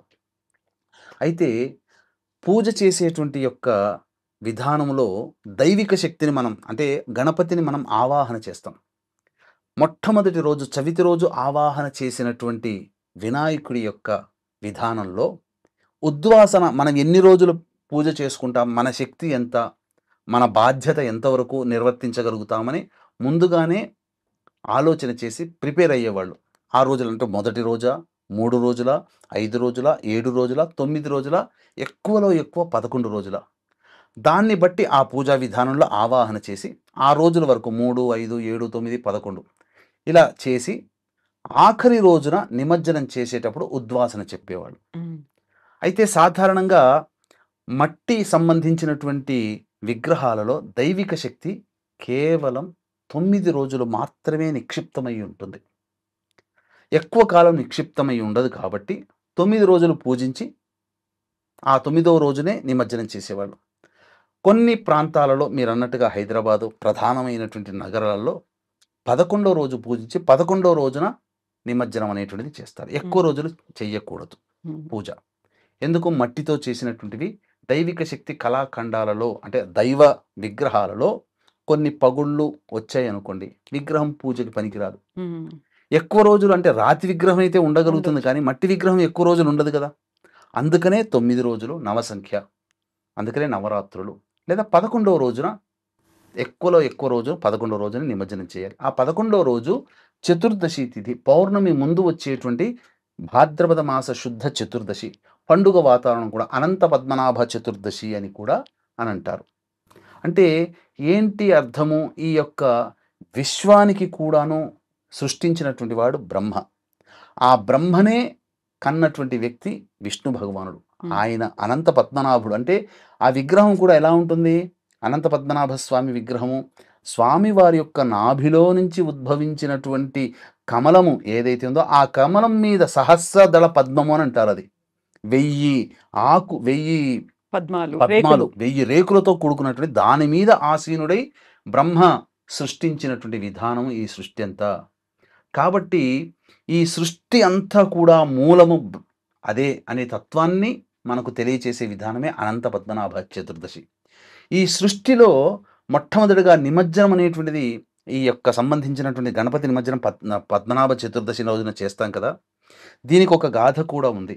హ్మ్. అంటే బ్రహ్మ సృష్టి ప్రారంభమయ్యేటువంటి సందర్భంలో, సృష్టిని ప్రారంభించే సందర్భంలో ఎంత సృష్టి చేసినా అతను అనుకున్న విధంగా సృష్టి చేయలేకపోతున్నాడట. అనేక విఘాతాలు, ఆటంకాలు వచ్చేసేసరికి అశరీరవాణి అనేటువంటిది పలికింది. నీవు ఈ సృష్టికే నాయకుడైనటువంటి తొట్టతొలి గణపతిని నీవు పూజించలేదు. కాబట్టి గణపతిని యొక్క ఆరాధన చేసి నీవు సృష్టిని ప్రారంభించు. ఆ ఫలితముగా నీకు సృష్టి నిరాటంకంగా సాగుతుంది అని చెప్పగా గణపతిని ఉపాసన చేసి ప్రార్థించి గణపతి యొక్క అనుజ్ఞ తీసుకుని ఈ సృష్టిని ప్రారంభించడం జరిగింది. కాబట్టి ఈ సృష్టికి మూలకారమైనటువంటి బ్రహ్మ సంబంధించినటువంటిది ఏదైతే ఉందో అది అనంత పద్మనాభ చతుర్దశి రోజున నిమజ్జనం చేయడం అనేటువంటిది.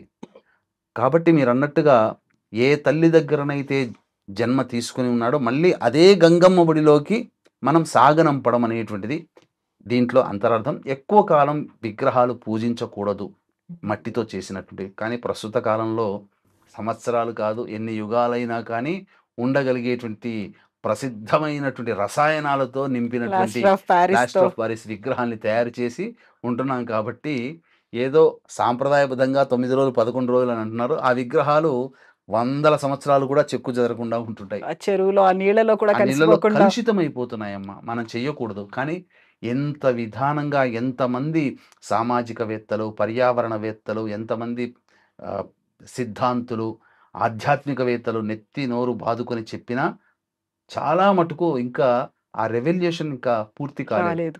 ఇంకా ఒక 10-15% మాత్రమే ఆచరిస్తున్నారు. ఇప్పటికీ కూడా అనేక మంటపాల్లో పెద్ద పెద్ద విగ్రహాలు చేసి ఏర్పాటు చేస్తున్నారు రికార్డు కోసం అని. ఎవరి గొప్పగా రికార్డు.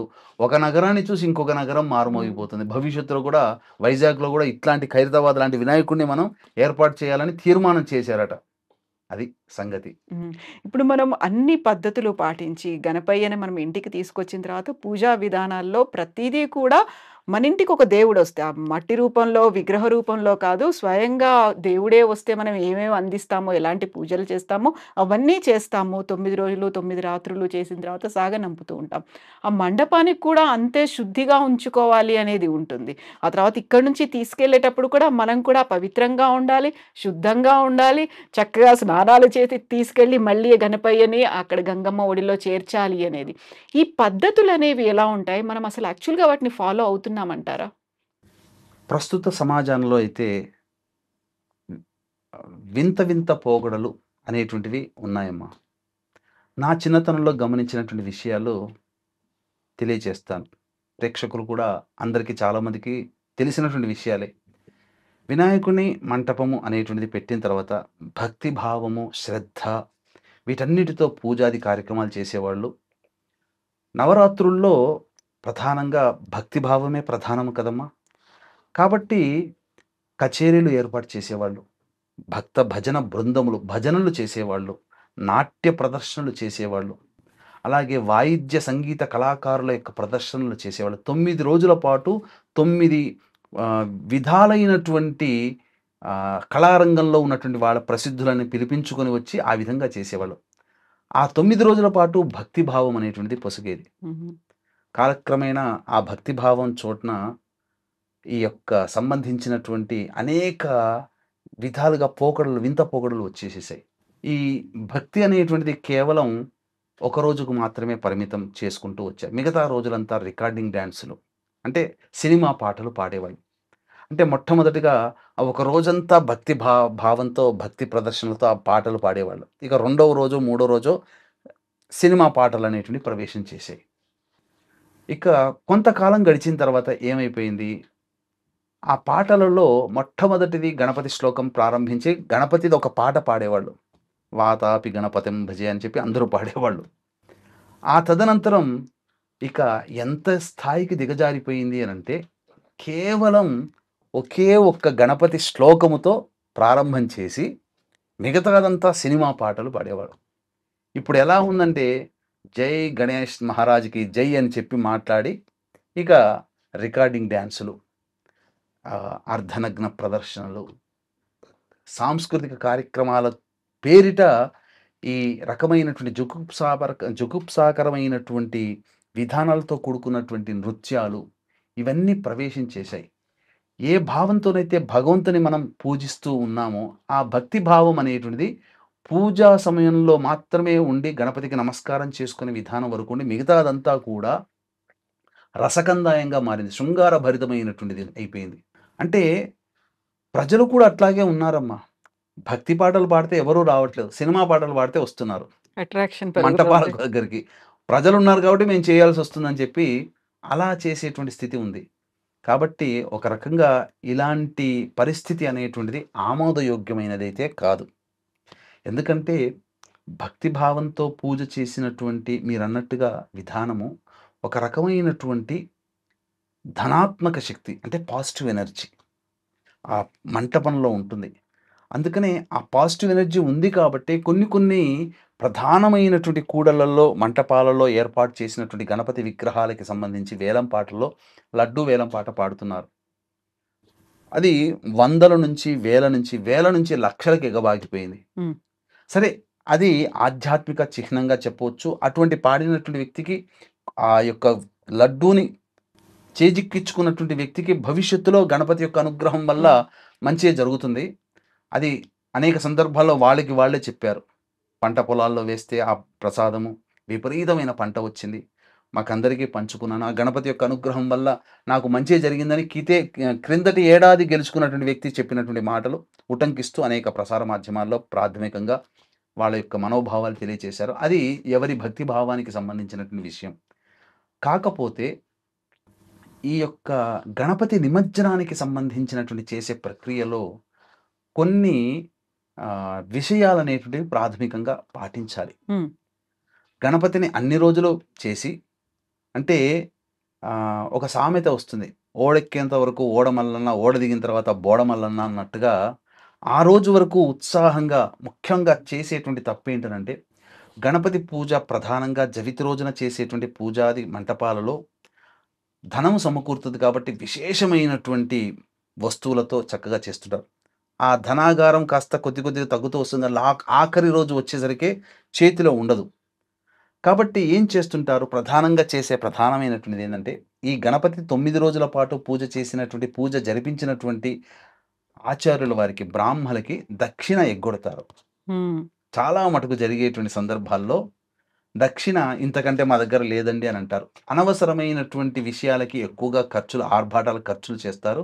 కానీ ప్రధానంగా ఆ గణపతిని పూజ చేసి ఎనర్జీని తెచ్చిపెట్టే పూజాది కైంకర్యాలను చేయించేటువంటి వ్యక్తికి మాత్రం అసంతృప్తిగా ఉంటుంది. కానీ ఇది ఆ బ్రాహ్మలు కూడా ఇక్కడ ఏమాత్రం మనసులో బాధపడతారు. అయినప్పటికీ మన గణపయ్యే కదా అని చెప్పి కొంత బాధ ఉంటుంది అంతవరకే. కానీ వాళ్ళు కూడా సంతోషమే ఉంటారు. ఇక ఆ యొక్క పూజా విధానం ఆఖరి రోజున 9 రోజుల పాటు పూజ చేస్తారు కదా, ఉద్వాసన చెప్పకుండా చాలా మటుకు హ్మ్. పంతులు గారిని, ఆచార్యులని సంప్రదించకుండా చాలా మటుకు ఎవరికి వారే ఆ విగ్రహాన్ని బయటికి తీసుకొస్తారు. ఇన్ని రోజుల పాటు పూజ చేసి దైవిక శక్తిని విసర్జనా మంత్రము అనేటువంటిది చేసి అప్పుడు గణపతిని కదిలించాలి. హ్మ్. ఇందులో భాగంగా నిమజ్జనానికి తరలించేటువంటి యొక్క విధానంలో గణపతికి విశేషంగా పూలమాలలు, విశేషమైనటువంటి పూజలు మొదటి రోజు ఏ విధంగా చేస్తామో సాగనంపే రోజు కూడా అంతే భక్తి భావంతో సాగనంపాలి. హ్మ్. అక్కడ భక్తిహీనం, క్రియాహీనం, శ్రద్ధాహీనం పనికిరాదు. మంత్రహీనం కూడా పనికిరాదు. హ్మ్. కాబట్టి మొట్టమొదటి రోజున ఏ విధంగానైతే గణపతి పూజ చేస్తారో, నిమజ్జనం చేసే రోజున కూడా గణపతికి విశేషమైనటువంటి పూజాది కార్యక్రమాలు, విశేష నైవేద్యాలు అనేటువంటివి పెట్టాలి. గణపతికి సింధూరం ఖచ్చితంగా అద్దాలి ఆ రోజున. విశేష పూలమాలలు సమర్పించాలి, నైవేద్యాలు సమర్పించాలి. ఆ తదనంతరం విసర్జన మంత్రము చెప్పి గణపతిని ఉద్వాసన మంత్రం చెప్పి గణపతిని ఊరేగింపుగా ఆ యొక్క వీధులలో తిప్పుతూ ఆ ఊరిలో ఏ ఊళ్ళో ఉన్నవాళ్ళు ఆ ఊరిలో ఉన్నటువంటి సరస్సులో, చెరువులో, నదిలో గణపతిని నిమజ్జనం చేయాలి. ఇది విధానము. కాబట్టి ఈ పూజ చేసిన తర్వాత చాలామంది అనేక మంది మీరు దేవుని పూజిస్తారు, మీరు దేవుణ్ణి నిమజ్జనం చేస్తారు, ఏంటి ఈ సాంప్రదాయం అని చెప్పి కూడా చాలామంది అంటుంటారు. గణపతి అంటే ఏ దేవతాశక్తి అయినా 9 రోజుల పాటే ఆ విగ్రహాల్లో ఉంటుంది. విసర్జన చేసిన తర్వాత దేవతాశక్తి వెడలిపోతుంది. మనమేం విగ్రహాలు పెట్టి పూజ చేయట్లేదు. ఇది విగ్రహాలు కాదమ్మా, గణపతిని సంబంధించినటువంటి రూపాన్ని మనం పూజిస్తున్నాం, అంతవరకే. విగ్రహాన్ని మనం తెచ్చిపెట్టుకొని పూజ చేయట్లేం. విగ్రహాన్ని తెచ్చిపెట్టుకొని పూజ చేసేంతటి శక్తి ఈ 9 రోజుల వరకే పరిమితం కాదు. మొత్తం ఈ భూమండలం ఉన్నంత వరకు కూడా ఆ విధంగా చేయగలిగి ఉంటేనే విగ్రహాలు. అందుకనే అనేక మంది సిద్ధ పురుషులు జ్యోతిర్లింగ క్షేత్రాలు, సిద్ధక్షేత్రాలలో ఈ యొక్క ప్రాణప్రతిష్ఠ చేసినటువంటి విగ్రహాలకి సంబంధించినటువంటి పూజాది కైంకర్యాలు ప్రతిరోజు జరుగుతాయి. ఇక్కడ ప్రాణప్రతిష్ఠ అనేటువంటిది కాదు, ఇక్కడ ఆవాహన చేస్తున్నాం శక్తిని. ప్రాణప్రతిష్ఠ అనేటువంటిది విగ్రహాలకి. అంటే ఏంటి, ఒక యంత్రము, ఆ యంత్రము సంబంధించినటువంటి ప్రాణప్రతిష్ఠ జరిపించి దాని మీద విగ్రహ ప్రతిష్టాపన అనేటువంటిది జరిపించాలి. ఇక్కడ మంటపాలలో కానీ, ఇంట్లో కానీ, ఆఫీసులలో కానీ పూజించే విగ్రహాలకి యంత్రం ఉండదే. యంత్రం లేనప్పుడు అది ఎన్నాళ్ళని మనం దగ్గర పెట్టుకుంటాం. ఆ దైవిక శక్తి 9 రోజులు కాబట్టి నవరాత్రి విధానంగా పూజ చేసి చేయడం అనేటువంటిది ఆచారంలోకి అనేటువంటిది వచ్చింది. దేవాలయంలో ఉండేటువంటి విగ్రహాలకి క్రింద ప్రాణప్రతిష్ఠ చేయబడినటువంటి యంత్రములు ఉంటాయి. ఏ దేవత అయితే ఉంటుందో ఆ దేవతకి సంబంధించినటువంటి యంత్రము, బీజాక్షర సంపుటితమైనటువంటి యంత్రము నిక్షిప్తమై ఉండి దాని మీద విగ్రహాన్ని ప్రతిష్ఠ చేస్తారు. అందుకే యంత్రానికి, ఇక్కడ విగ్రహానికి పూజ చేస్తున్నదని కాదు, దేవాలయంలో ఉండేటువంటి వాటికి విగ్రహ రూపంలో పూజ చేస్తూ విగ్రహం కింద అమర్చబడినటువంటి యంత్రానికి నిత్య కైంకర్యములు జరుగుతున్నాయి. కాబట్టి ఆ యంత్రంలో వాడబడినటువంటి గీయబడినటువంటి ఈ కోణములు, అందులో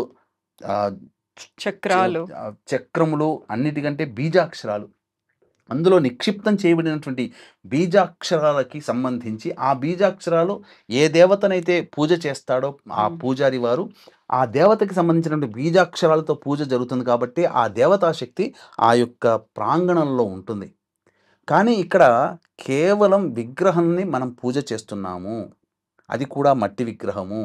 కాబట్టి ఇందులో ఎవరు కూడా బాధపడాల్సినటువంటి అవసరం లేదు. ఎవరైనా కానీ విమర్శిస్తే దాన్ని మనము బాధగా తీసుకోవాల్సిన అవసరం లేదు. ఎందుకంటే ఆ ధర్మంలో ఉన్నటువంటి మంచిని, ఆ ధర్మం యొక్క విశిష్టతని తెలుసుకోలేని వాళ్ళే ఇలా విమర్శిస్తుంటుంటారు, పరాయి మతస్థులు. మన హిందువులు ఎవరు కూడా విమర్శించరమ్మా. కాబట్టి మనం చేస్తున్నటువంటిది సబబే, శాస్త్ర ప్రకారమే, ప్రకృతిని మనం కాపాడుతున్నాము. అంతేకాకుండా ఇప్పటి వరకు వినాయక చవితిలో మనం 21 పత్రాలు, ఏకవింశతి పత్ర పూజ అనేటువంటిది ఉంటుంది. ఈ 21 పత్రాలు కూడా ఒక్కొక్క విశిష్టత కలిగినటువంటి పత్రములు. ఇందులో మారేడు పత్రం అనేటువంటిది ఉంటుంది. అలాగే ఈ సంబంధించినటువంటి ఈ కరవీర పత్రములు అనేటువంటివి ఉంటాయి, తులసి పత్రములు ఉంటాయి. ఒక్కొక్క పత్రం ఒక్కొక్క రకమైనటువంటి ప్రాముఖ్యత కలిగినటువంటిది. అన్ని పత్రములు ఇప్పుడు మీకు ఆయుర్వేద గురించి తెలిసినట్లయితేనేమో, ఆయుర్వేదంలో ఒకే రసాయనం ఉండదు కదా, అనేకమైనటువంటి పత్రాలు, ఆకులు సపంచకముగా అని అంటారు. అంటే ఆకులు, చెట్టు బెరడు, పూలు, కాయలు, పండ్లు ఇవన్నీ కలిపితేనే వేర్లు సపంచకము అని అంటారు, సమూలము అని అంటారు. ఒక్కొక్క వృక్ష జాతికి సంబంధించిన దాంట్లో ఒక్కొక్క రసాయనములు ఉంటాయి. ఈ 21 పత్రాలలో పూజ చేసి ఆ 21 పత్రాలని విగ్రహంతో సహా మనం నిమజ్జనం చేస్తాం.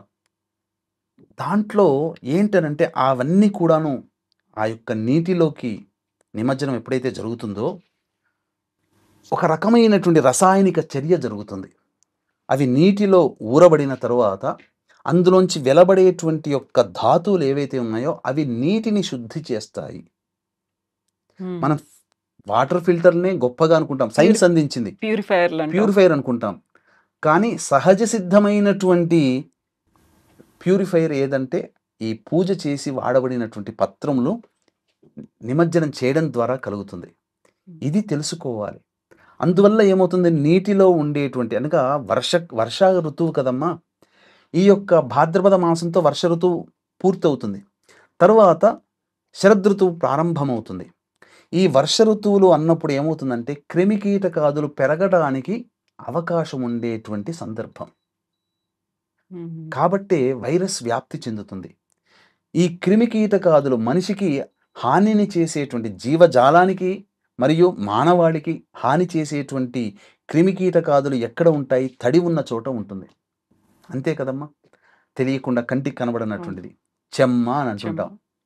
కాబట్టి ఈ తడి ఉన్నటువంటి ప్రదేశం కాబట్టి నదులు, సరస్సులు, చెరువులు కాబట్టి అందులో వేసినటువంటి పత్రాలు రసాయనిక చర్య జరిగి మానవాళికి, జీవజాలానికి హాని చేసేటువంటి క్రిమికీటకాదులు నశించిపోతాయి. కేవలం మన కోసమే కాదు, నీటిలో ఉండేటువంటి చేపలు ఇవన్నీ కూడా అవి స్వేచ్ఛగా జీవించాలి కదా. వాటికి హాని కలిగించే విధంగా ఉన్నటువంటి క్రిమికీటకాదులు రాకుండా ముందు నుంచే అతి జాగ్రత్తగా వినాయకుడి పూజ చేసి, ఈ వినాయకుడి పూజలో 21 అనగా 21 పత్రాలు పూజించాలి అని చెప్పి మనకు ఆచారంగా యుగాల నుంచి చేర్చబడినటువంటి దీంట్లో ఎంతో సైన్స్ దాగి ఉంది. ఇదేదో పూజ చేసుకుంటున్నాం, పంపిస్తున్నాం. ఎవరు చెప్పాలి? మన మహర్షులు చెప్పారు. దాన్ని గమనించకుండా ఎవడో తెల్లవాడు, అమెరికా వాడు, బ్రిటిష్ వాళ్ళు పరిశీలించి పరిశోధన చేసి చెబితే వాడు గొప్ప అని అంటే అప్పుడు మనం చంకలెగరేస్తాం, మనం పాటిస్తాం. అంటే ఎవడో ఒకటి పాటించాలంటే నాకు అనిపిస్తుంటుంది మన హిందువుల్లో ఆత్మశక్తి లేదే అనిపిస్తుంది, ఆత్మ నిర్భరత్వం. ఎందుకంటే ఎవడో చెప్తే మనం చేసేటువంటి స్థితి. ఒకప్పటి శక్తి ఎక్కడికి పోయింది? ఒకప్పుడు ప్రతిదీ కూడా ప్రతి వాడు సైంటిస్టే. దీనికి ఈ యొక్క ఋషులు అవ్వడానికి కులమే ప్రధానం కాదు. అన్ని కులాల్లో ఉన్నవాళ్ళు ఋషులయ్యారు. ఋషులంటే ఎవరు? మానవాళికి మంచి చేసేటువంటి వ్యక్తులు. ఈనాటి కాలంలో సైంటిస్టులు మనం చెప్పేది. కాబట్టి ఈ విధమైనటువంటి పత్రాలు మానవాళికి హాని చేయకుండా నిమజ్జనం చేయడం వల్ల మానవాళికి హాని కలగకుండా ఉంటుందనేటువంటిది సైన్స్ దాగి ఉంది. ఇప్పుడు మీరు ఒక మంత్రంతో ఉద్వాసన పలకాలి, ఆ తర్వాత నిమజ్జనం చేయాలన్నారా? మంత్రం ఏంటి? మంత్రము ఏంటి అంటే ప్రాణప్రతిష్ఠ అనేటువంటిది చేసేటప్పుడు తమలపాకుతో కానీ దర్భతో కానీ ఆ యొక్క విగ్రహానికి మనకు అందుబాటులో ఉంటే శిరస్సు పైన లేదా పాదాల దగ్గర అయినా కానీ ప్రాణప్రతిష్ఠా మంత్రము అనేటువంటిది చేయాలి. చాలా చోట్ల పుస్తకాలు పట్టుకొని పూజ చేస్తుంటుంటారు. ఆ పుస్తకాల్లో ప్రాణప్రతిష్ఠా మంత్రం అనేటువంటిది ఉండదు, కావాలని ఇవ్వరు. పబ్లికేషన్స్లో చూశాను నేను చాలా చోట్ల. అందుకే వ్రతాలు, నోములు, పుస్తకాలు పట్టుకొని చేసేటువంటి వాళ్ళకి ఉపయోగించలేనటువంటి కారణం అంటే మంత్రసహితంగా చేయాలి. ఈ విధంగా చేస్తారు. విసర్జన మంత్రం అన్నప్పుడు అక్కడ అక్షితలు తీసుకొని విసర్జన చేసేటప్పుడు ఓం, ఇక్కడ ప్రాణప్రతిష్ఠ అనేటువంటిది చేశాం కదా, అలాగే విసర్జన మంత్రం ఓం యజ్ఞేన యజ్ఞమయజంత దేవాః తాని ధర్మాణి ప్రథమాన్యాసన్ తే హనాకం మహిమానః సచంతే యత్ర పూర్వే సాధ్యాః సంతి దేవాః అనేటువంటి యొక్క మంత్రముని చదువుతూ అక్షితలు పట్టుకొని ఆ మంత్రం చదువుతూ స్వామి పాదాల దగ్గర వేసి మనం ఆ యొక్క మంత్రంతోనే విసర్జన అవుతుంది. చాలామంది ఆ భావన కలిగడం కోసం ఇక కదిలిచ్చాము స్వామిని, ఇంకా కదిలిద్దాము అన్నప్పుడు ఏంటంటే ఇది ఒక ఆచారంగా తీసుకుని వచ్చారు. ఓంకారం చెబుతూ కలశాన్ని కదిలించండి, ఓంకారం చెబుతూ స్వామిని కదిలించండి, ఇవి ఆచారంగా వచ్చేది. మంత్రంతో చేస్తే చాలమ్మా. లేదా ఈ మంత్రం చెప్పుకోలేనటువంటి వాళ్ళు ప్రధానంగా ఇన్ని రోజులు నేను ఎంతో భక్తితో, ప్రేమతో, విశ్వాసంతో నిన్ను ఇక్కడికి పిలిపించుకొని పూజ చేసుకున్నాను. నా మాటకి బద్ధుడవై ఓ దేవత నీవు వచ్చి నా కోరికను నెరవేరుస్తున్నావు, నన్ను మన్నించి నా కోరికను నెరవేరుస్తున్నావు. కాబట్టి ఇక చాలయ్యా, నాకు చాలా సంతోషం కలిగింది. ఇక ఓ దేవత నీ స్థానానికి నీవు వెళ్ళిపోవయ్యా, మళ్ళీ నేను పిలిచినప్పుడు రావయ్యా అనేటువంటి యొక్క భావముతో చెప్పేటువంటి విధానం. ఈ శ్లోకం చదవకపోయినా ఈ భావాన్ని చదువుతూ అక్షితలు మనస్సులో చేస్తే భగవంతుడు అన్ని భాషలు తెలిసినటువంటి వాడు. అర్థం నేను చేసుకుంటాడు. చెప్పినటువంటి మంత్రం సంస్కృతం అంటే దేవ భాష, దీనికి లిపి లేదు. మీకు విచిత్రంగా ఏంటంటే సంస్కృతానికి లిపి లేదు, భాష మాత్రమే ఉంది. కానీ దైవము అన్ని భాషలను చదవగలదు, అన్ని భాషలను అర్థం చేసుకోగలదు. మనకు కేవలం ఒక తెలుగు, హిందీ, ఇంగ్లీష్ మాత్రమే నేర్చుకుంటే అన్నీ వస్తాయి. భగవంతుడికి అన్నీ తెలుసు, మన భావం అన్నీ తెలుసు కదా. కాబట్టి భావ వ్యక్తీకరణ ఇప్పుడు చెప్పిన విధంగా శ్లోకంలో కాకుండా భావ వ్యక్తీకరణ ఆ విధంగా చేసి గణపతిని మనసారా నమస్కారం చేసుకొని కదిలించినట్లయితే భగవంతుడు ఎప్పుడూ రక్షిస్తాడు. ధన్యవాదాలు స్వామి. మళ్ళీ మనం ఇప్పుడు వినాయక నవరాత్రుల తర్వాత మళ్ళీ దేవీ నవరాత్రులు, శరన్నవరాత్రులు వస్తాయి కాబట్టి వాటికి సంబంధించి కూడా మనం మాట్లాడుకుందాం. థ్యాంక్ యూ సో మచ్ స్వామి. ధన్యవాదాలు. Shri Umamaheshwara పరబ్రహ్మార్పణమస్తు.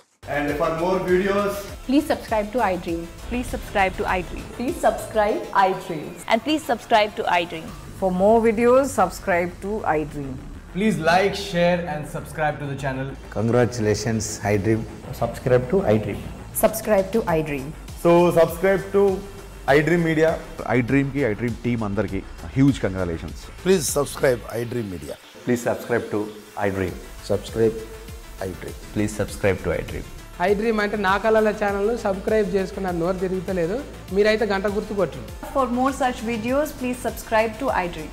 Subscribe to iDream. Please subscribe to iDream. Please subscribe iDream Media. Please do subscribe to iDream. Please subscribe to iDream Media. For best entertainment and information, please subscribe iDream. And don't forget to subscribe to iDream.